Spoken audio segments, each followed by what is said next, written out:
Hello, I'm Rocket. Welcome back to the Virtual Presence Hierarchy of Needs program. This module is about the fourth and fifth needs, your framing in the camera and your background. The TLDR, too long didn't read for this topic. When it comes to framing yourself, get front and center.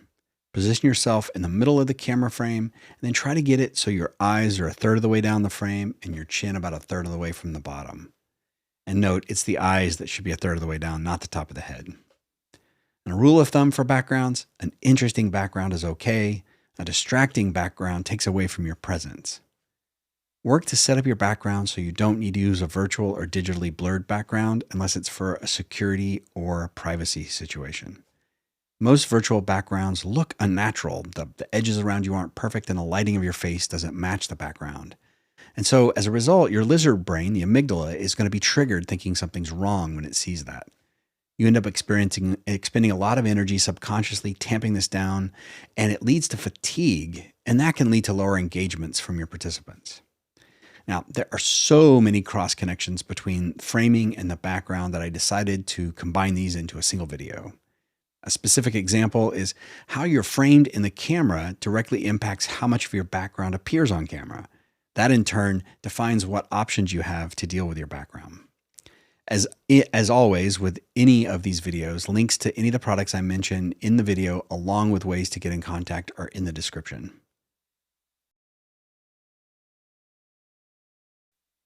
There's a lot of things to look out for when it comes to framing and backgrounds. First off, sometimes the camera is going to be aiming up, so it goes up the nose and shows the ceiling behind you. And this is especially true if you're a laptop user, because that's a natural camera angle when you're sitting with a laptop at a desk. If you have a high stakes call, it's better to have your camera closer to eye level. And a way to make that happen is to put your laptop on a box or some books or a stand. Now, if you're in a working session, having the camera at an angle where you're looking away might be okay. But when you're giving a presentation or on a high stakes session, it's better to face the camera. Now, it's usually the case that you're facing away when you have an external monitor connected to your laptop and you're using the laptop camera. Now, to get it so you're facing the camera, you can use an external camera that you can mount on your monitor or on a stand. Now, if you're dealing with a super high stakes session, somewhere where you need to have direct eye contact, consider a teleprompter setup. They're fairly complex to set up, they're a bit expensive, but in the right circumstances, the teleprompter setup is a game changer. Now, sometimes you might show up small or on the bottom of the screen, and this usually happens when the camera's too far away or it's aimed upwards. Of course, the natural thing is to move your camera closer or aim the camera down. You might need an external camera to get this to work. Another thing to watch out for is if you have a super wide view and there's a lot of things behind you in the screen. This often happens with webcams that have wide field of views, and some webcams have ways to adjust that field of view. And if you do have one of those webcams, look for ones that can set to around 65 degrees. And also in some webcams, they have the zoom in and out feature, and that's another way to get that narrower field of view. When it comes to backgrounds, keep an eye out for super distracting things, especially if you find yourself with a desire to turn on those virtual or blurred backgrounds because you're unhappy with the way it looks. Now, some options to deal with that. First off, you can arrange your background so you're happier with it, or you can change your setup so your background is something different. Now, I realize this is really easy to say and sometimes difficult to accomplish. But there is another option. You can get a screen that sets up behind you. I like neutral gray screens as a backdrop, and that way you can use colored lights to create this lovely effect. I don't recommend green screens unless you go through the process of figuring out how to set it up and use it effectively. Another way to address your background is to invest in a camera with an interchangeable lens. The right lens can get you a shallow depth of field, and that way your background is naturally blurred. This is called the bokeh effect.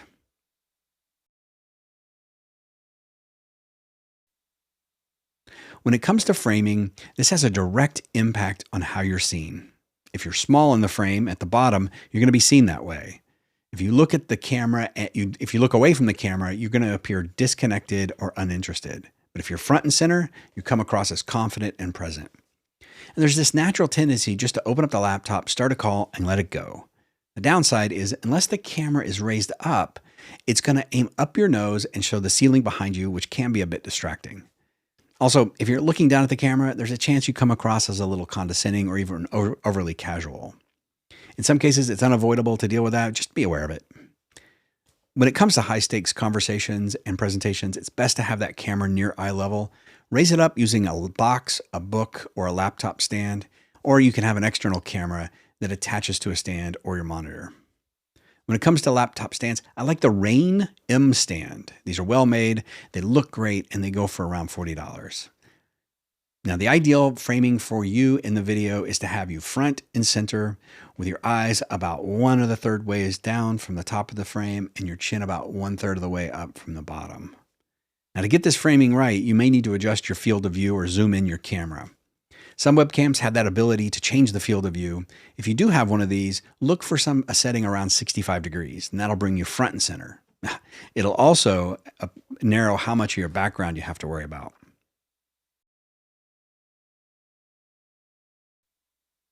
Your background is a super important part of your virtual presence because your background can convey your personality and your interest. Also, if you get a very neutral background, it just focuses on you. A distracting background, on the other hand, can be just that, a distraction. Instead of seeing and hearing you, people might be trying to figure out what's in your background. My recommendation is not to use virtual or digitally blurred backgrounds unless it's a matter of security or privacy. And why do I recommend this? Aren't virtual backgrounds fun? Well, here's the thing. Most virtual or blurred backgrounds look unnatural. The edges around you aren't perfect, and often your lighting doesn't match what's in the background. As a result, the lizard brain, your amygdala, goes, something's wrong when they see that. Your higher order brain then has to respond with, it's okay, it's just a virtual background. Shortly after that, the amygdala reacts again with, something's wrong when they see it. And this conversation goes on and on subconsciously. And this is hundreds of thousands of years of evolution we're dealing with here, right? The amygdala is looking for changes in the environment for a fight or flight response. And when the amygdala sees something unnatural, it's going to pay attention.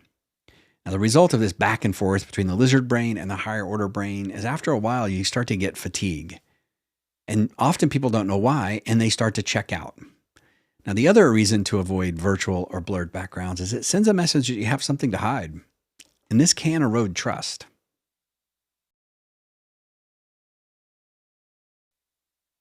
Now, at this point, I'm going to return to the conversation about personal style.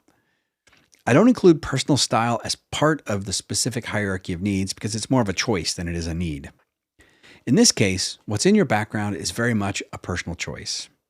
In some cases, you might be like, I don't care. It is what it is. If people are bothered, that's their issue. Now, I support that view. At the same time, it's worth being conscious of what people are seeing, and does that match what you want to put out there as your personal style? I'm not here to judge. I simply recommend you make a conscious choice about this rather than making an unconscious one.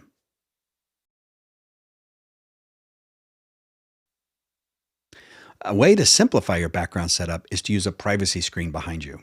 There's a lot of YouTube videos out there about setting up privacy screens. You can make something or you can buy something. Maybe pick up some photography backdrop setups. There are so many variables involved here that it's hard to make a specific recommendation when it comes to setting up these photography backdrops. But here are some things to think about. First, you're going to need a way to hold or mount your backdrop. There's stands and wall mounts that are made specifically for this, and usually they're reasonably priced. Your backdrop has to be wide enough to span the whole width of your field of view. And your field of view and how far behind the screen is are two main factors. Now, you may want to choose some lighting for that backdrop to add a nice color effect, so neutral color backgrounds are really good for that. I've included a bunch of links to better YouTube videos about building or buying these backdrops. Now, I personally tried a bunch of different things before I found one that works for me. I tried photography backdrops made out of cloth to start with. I'd use a C-stand arm and I'd hold up the cloth right behind me, and it looked okay. But I found the wrinkles in the cloth were really distracting, and it was difficult to keep those wrinkles out and keep them out.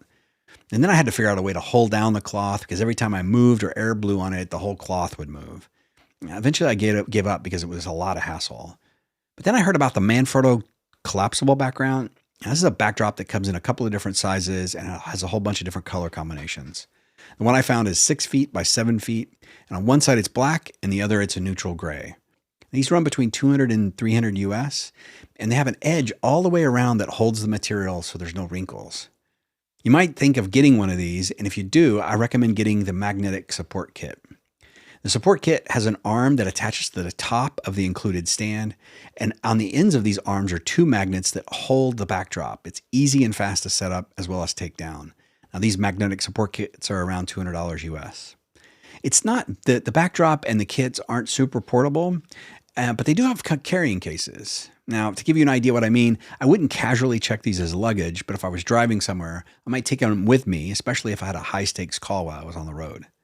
Now, here's the thing. I've talked a lot about this backdrop setup, but if you're not seeing it on this video. So I've got the gray screen set up behind me. It's 7 feet wide and 6 feet tall. As a result of that, it's able to be 4 or 5 feet behind me, so I'm not really crowded here. It's a great setup.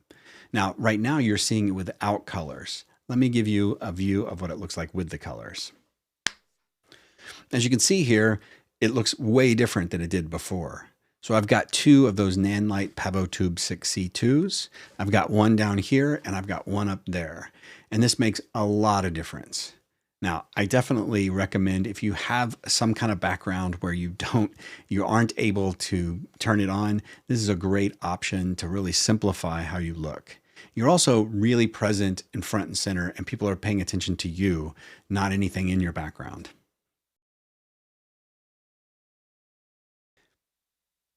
Now, when it comes to super high stakes calls where you might need to have direct eye contact, a teleprompter setup is really good. Now, the teleprompter setup for eye contact during a video call is different from a teleprompter used for broadcaster presentations where you're reading a script off the teleprompter. When it comes to a video call, a teleprompter can be used to look directly at the camera and have the video call on the screen in front of you.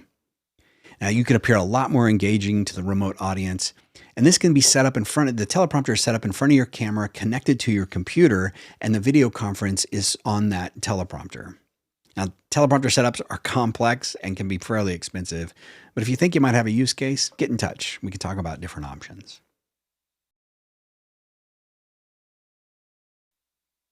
As I wrap this module up, I want to reiterate just how you're framed and what your background looks like can impact how people perceive you. When you're front and center and have a nice background, it helps increase the trust people place in you, especially early on, and you show up more confident. If you really want a knowledge boost when it comes to this kind of thing, I recommend checking out Office Hours Global. Point your browser to officehours.global to get started. With Office Hours, you can ask questions every day of the week of an experienced panel that has deep knowledge in audio, video, lighting, logistics, virtual reality, event production, computer modeling, and more. Now, this is just one in a series of virtual presence hierarchy of needs videos. Be sure to review the remaining videos to get that full picture. With that, I'm Rocket. Let's get on to the next video.